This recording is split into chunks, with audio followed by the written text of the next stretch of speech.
People make really dumb mistakes with their money because they're too emotionally involved in their money to make really cogent decisions.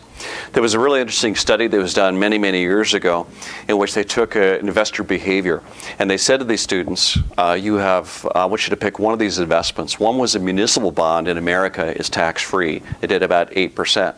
Another was a stock, which is a very risky stock that did 7%, a less risky stock that did 4%, and a junk bond that did about 11%. And they were told to pick one of those four stocks. Well, some students picked the junk bond, some students picked the risky stock. But they were then told afterwards they already owned one of those in their portfolio.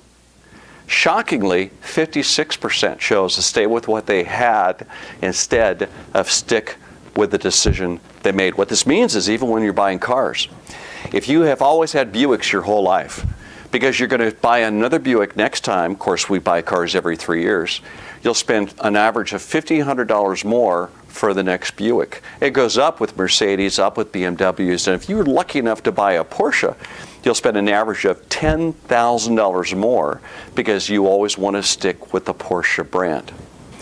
The biggest mistake people make when they invest is investing their own money. We call these do-it-yourselfers.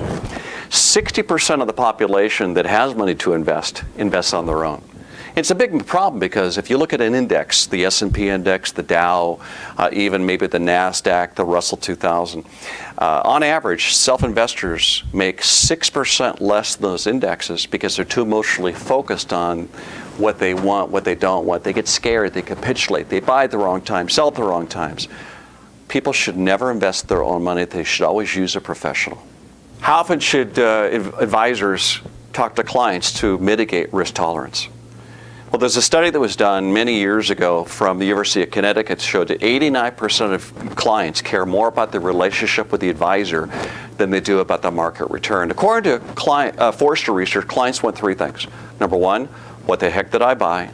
Number two, is my advisor in control all the time? And number three, is there frequency in that relationship? Do I hear from him? The reason that people leave a broker is not because the broker lost money.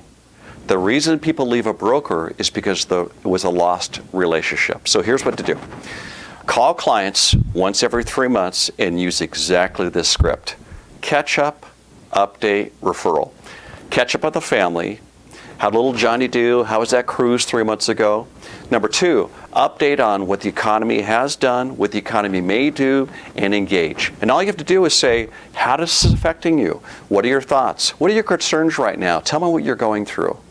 And if you can't find a need right there, you probably can, by the way, because our research has shown that 38% of the time, they're going to tell you they're worried about some money that you don't have, they're worried about their family, something, an opportunity you can have, then go right to the referral. Clients are faced with very turbulent market conditions. An advisor needs to do one thing.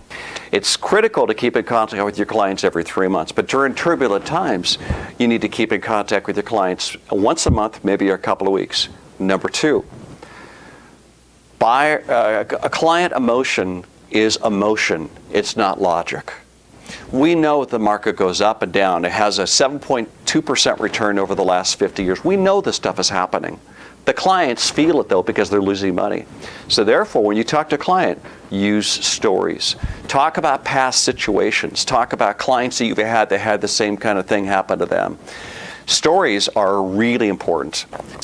I wrote this book called Behavioral Investing, Why Smart People Make Dumb Mistakes in Money, because I wanted advisors to understand these crazy behaviors that people make.